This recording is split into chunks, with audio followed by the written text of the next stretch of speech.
So thank you so much. I'm really pleased to be here and to be in an environment where I am not necessarily that familiar with the disciplinary tradition. It's a real pleasure to sort of wander into your home. I would also just like to thank Vlandas and my research collaborators, Mariela, Kim Soriano, Kim Reynolds, Blue Lewis, and also community members and participants past and present in the work that we do. And I'd also like to acknowledge my funders, the Economic Security Project, and also the LSE's Research Impact Support Fund. So I'm here to talk about researching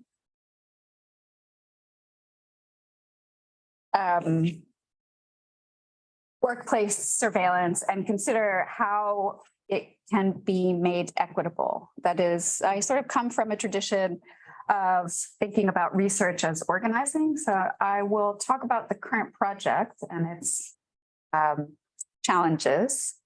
But I'll do that by way of talking about some of the work that I've been doing, both more at the theoretical and conceptual level, and then also thinking and trying to align that work with the participatory qualitative research that I do. So that's at the intersection of social justice and technology governance. I can wear a number of hats, so I'm happy to talk about actual policies. And I'm also happy to talk about what we refer to in the context of research and organizing as building community power. So it's about work in progress. So I'm going to proceed in three parts. I'm going to outline a very brief critique, not only of big tech, but of what I'm referring to as big computing, which I think is substantially different from how we've engaged in conversations about technology and the private sector and its political economic power, as well as its narrative power. So big computing. And I want to underscore how difficult it is to politically challenge big computing, not only for its near monopoly status or bigness, but also for the managerial models that this sector has been perfecting. I'm also going to talk about that in relation to another concept that's really important in my work, which is technological refusal. And that's where the lens on worker organizing and worker rights comes in. But following that sort of conceptual section, I'm going to talk about the basis for the research design of this project and how we've approached research as organizing with what we call our data bodies classic. I don't know if anybody here is a hip hop fan, but ODB is also has another meaning. And so we kind of laugh when we talk about classic. And then lastly, I'm just going to run through the study. And we're very much at the beginning stages, but very excited. So I'll just give you a sort of teaser of what groundwork we've laid so far. Okay, so the most of my research these days lie somewhere between thinking about computational power and technological refusal. And I'm really interested in thinking about and conceptualizing how do we challenge the prevailing claims about the nearly monolithic levels of power that the tech industry poses to society, the monolithic levels of power, control, and influence of digital technologies in our lives, while at the same time maintaining a pragmatic view and not being overzealous about the forms of resistance and pushback that we see occurring, and assessing what this pushback enables or disables within the realm of political possibilities. So just to walk you through the idea of computational power, it refers to much, much more than platform power, which is generally talked about today.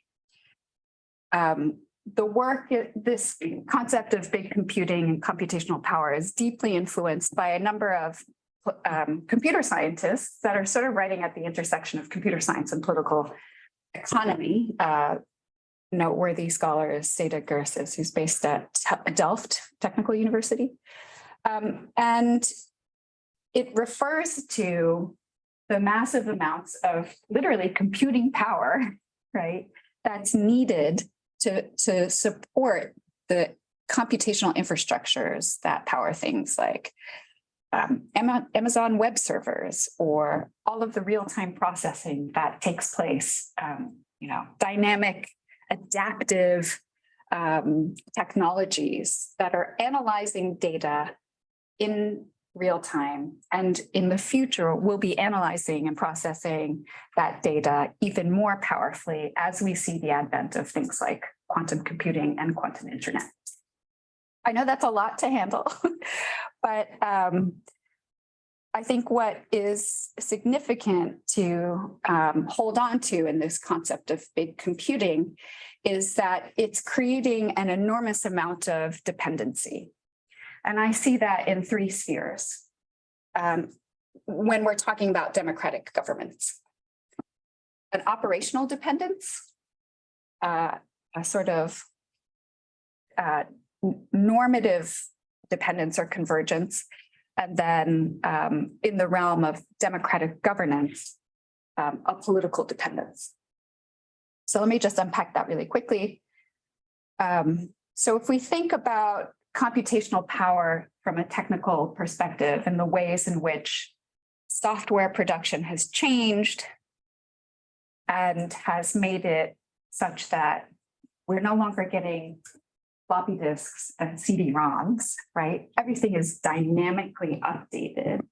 When it comes to whether it's a government institution, a public institution, or a private institution, we are sort of at the whim of the computational service provider to do these updates, or the sort of ecosystem of actors within computational infrastructures. So we're constantly at their whim, right? And that is a very different sort of production model than that which existed previously, where you might be able to have a sort of bird's eye view of what's going on in a company. Now, today, we have agile teams that are sort of compartmentalized and maybe don't know so much about what's happening and don't need to know, as they're only interested in optimizing what they are focused on, what they're tasked with.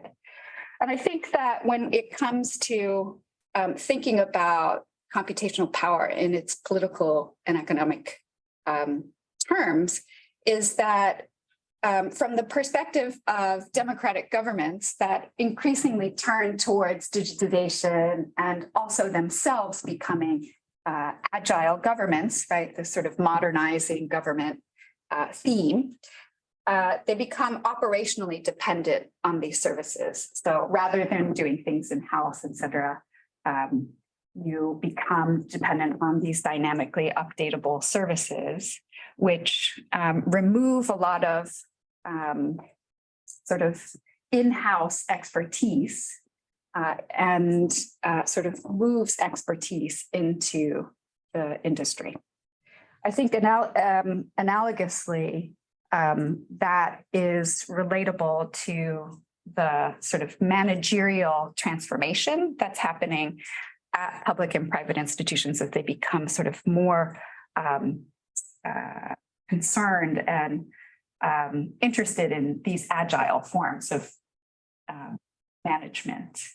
And in the context, I'm not going to spend too much time talking about that, but there's a really lovely world of literature that's talking about regulatory managerialism.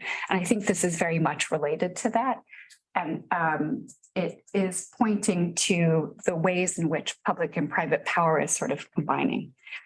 And then thirdly, with respect to political dependencies, as this operational dependence unfolds, and as this sort of buy-in to regulatory managerialism increases, we're seeing an incapacity of government officials to really regulate the space. Because what happens is, as has, I think, been examined with respect to co-regulatory models of governance in other sectors, not only the technology sector, we see problems arising where the industry writes the rules of the game.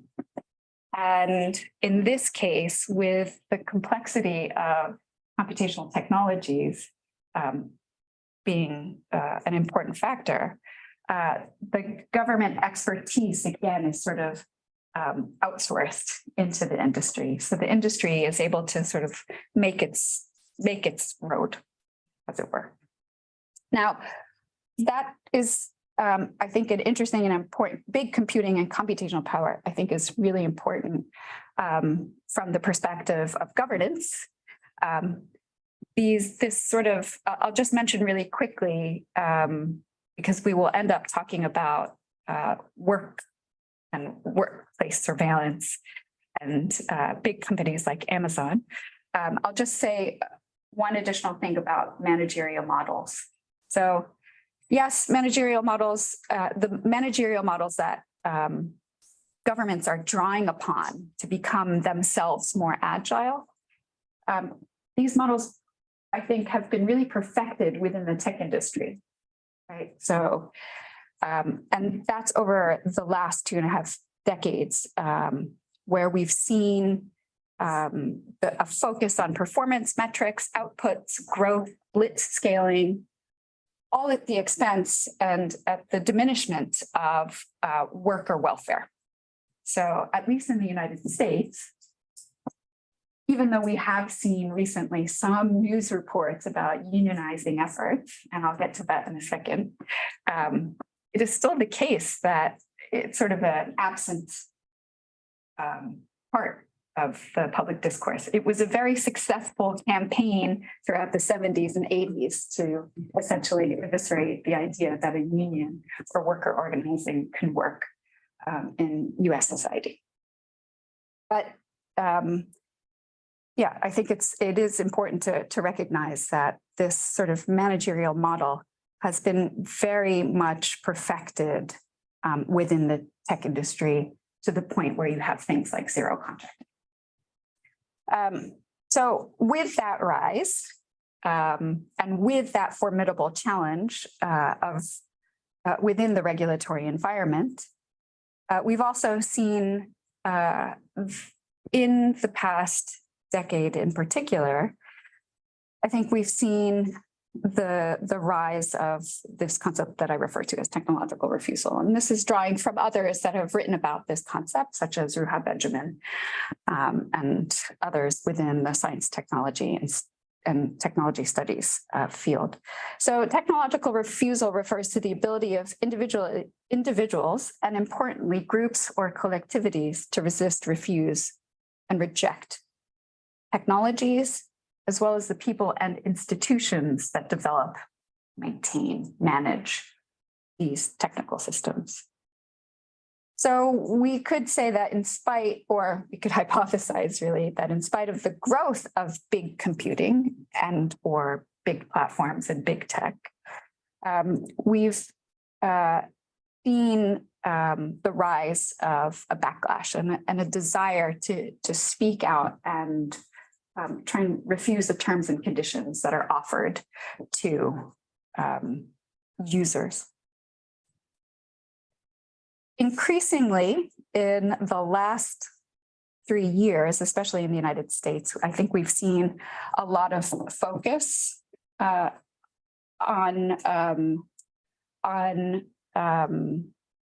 big platform companies, the gig economy, and knowledge workers, sort of speaking back.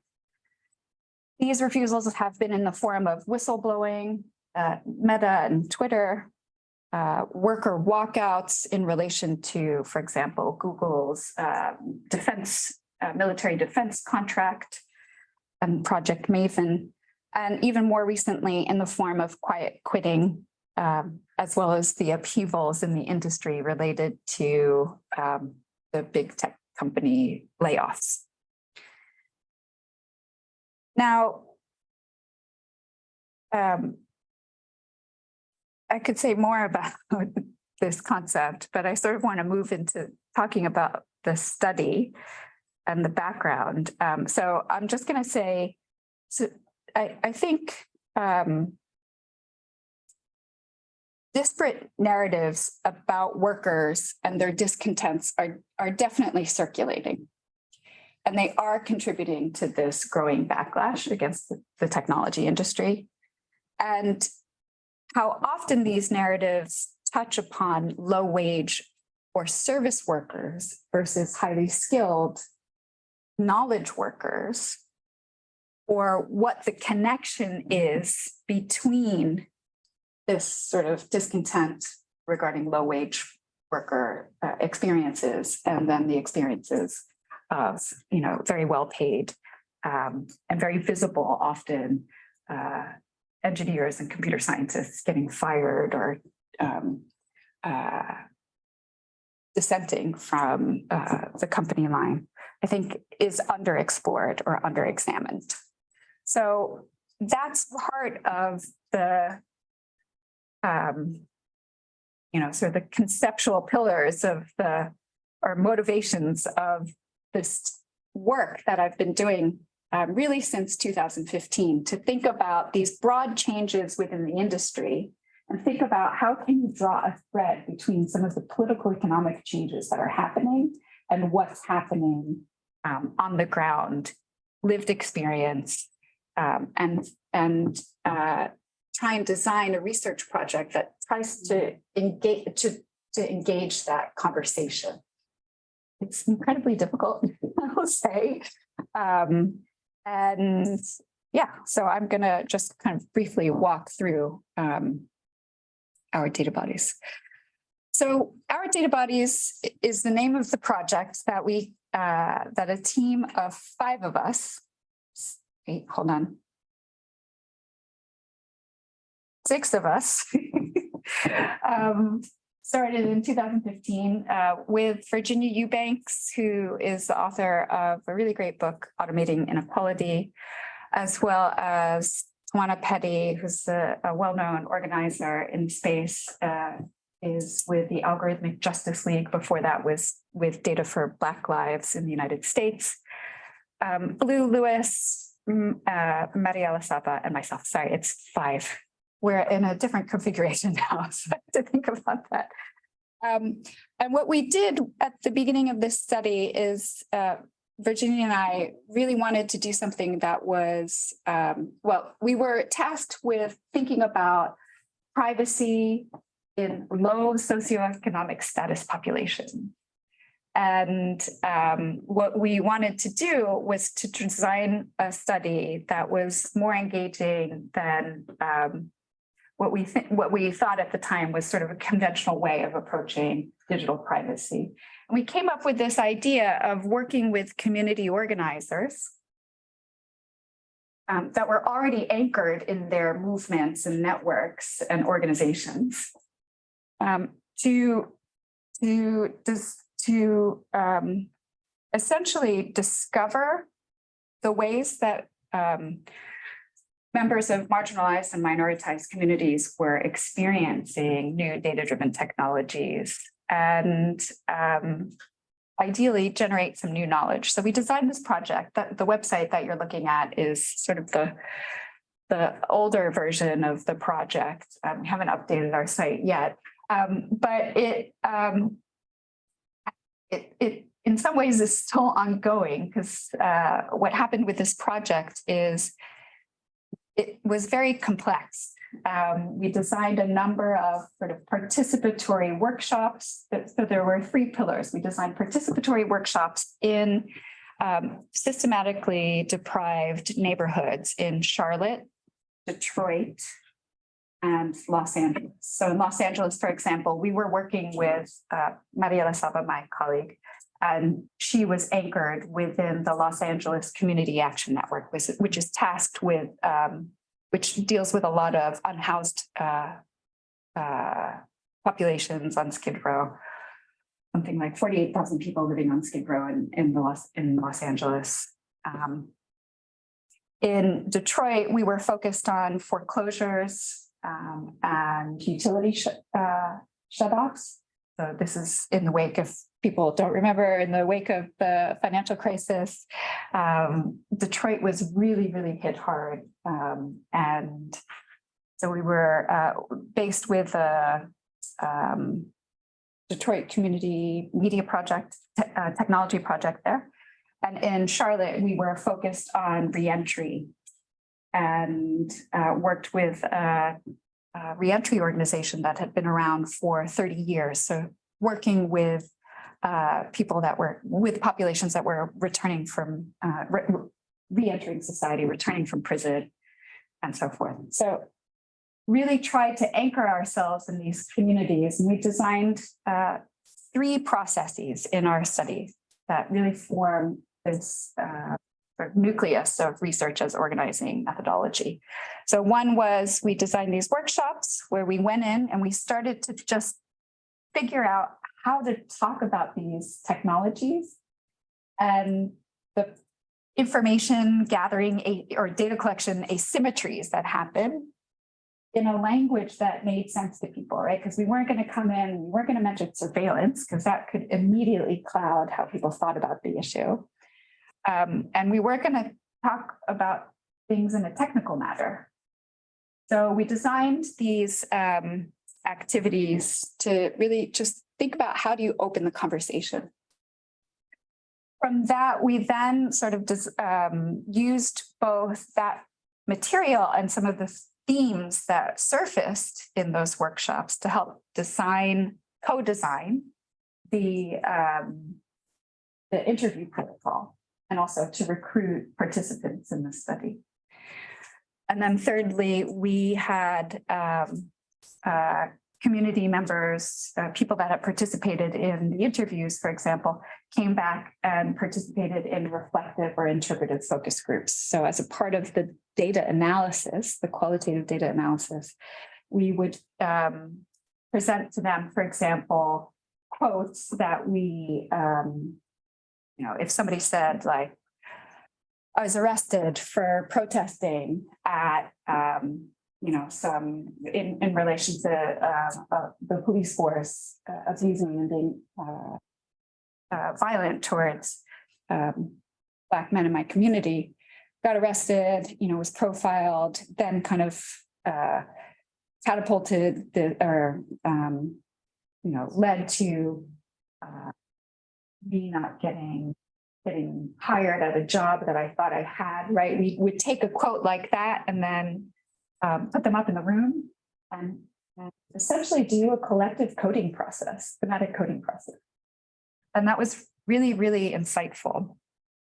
Not only because of the validity that it added to the study and the interpretive process, but also for the fact that it brought people together. And it actually allowed community members to then engage in a conversation about what might they do collectively. From that work, we then produced not an academic output. I'm still working on the manuscript for this work because it's now seven years plus. And we produced an interim report that circulated really widely in policy communities because it was one of the first sort of tangible pieces of research where people, where policymakers and advocates and organizers, for example, were seeing this collection. And then we produced something called a playbook, which we then gave back to the community. And in this playbook, we essentially collected all of the, it doesn't want to click. oh, because I'm not on the, if you want to click on Tegan, if you want to click on tools, and go to the digital defense playbook. So we produced this workbook essentially that took all of the activities that we had done in these participatory workshops and in these reflective focus groups, collated them, and then gave them back to the community. So it's basically an engagement tool that community members can use to hold a conversation about data-driven technologies. So we included excerpts from the interview material and then essentially made a facilitator's guide.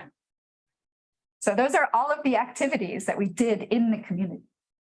And we're still getting requests today. The team has the team composition has changed a bit, but we've essentially gotten, we're still getting requests from community organizations, even outside of the sort of digital privacy. We get a lot of public health people contacting us to talk about, how do we hold these conversations? And so it's from this work, and if we want to go, Tegan, to the Jamboard link, that we essentially have birthed a new project.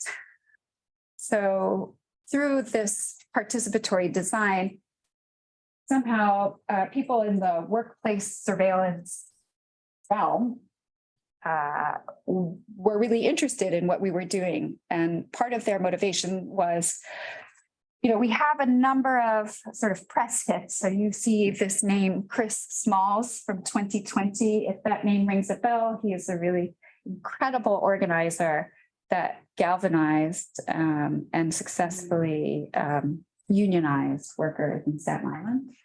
So we have these individuals that, whether it's in Staten Island or in the South, that are gaining attention, but we don't have this sort of collective conversation happening in our work.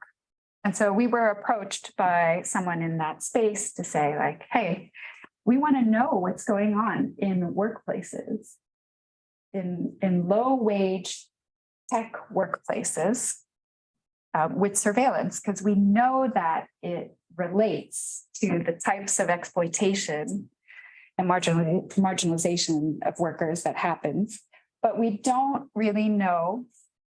We don't have a sort of systematic way to engage this and capture this, and then also, again, sort of collectively problem solve around it. So we decided, after some long ramp up period, that actually this is really interesting to think about the kinds of surveillance that we were hearing about. So, hyper surveillance by the police, over policing, were many of the concerns that arose in ODB Classic, targeting and profiling of Indigenous, Black, people of color. We were interested in thinking about what the relationship is between that kind of surveillance, whether you call it surveillance in the street or whatnot, and workplace surveillance. Because in some of the initial conversations, this group, which is the United for Respect group, after some work that early conversations that we had with them, and we also produced a bibliography that yielded this timeline activity. So we did some desk research about worker surveillance and in sort of the horizon of workplace organizing, as well as the rise of these managerial models in the private sector.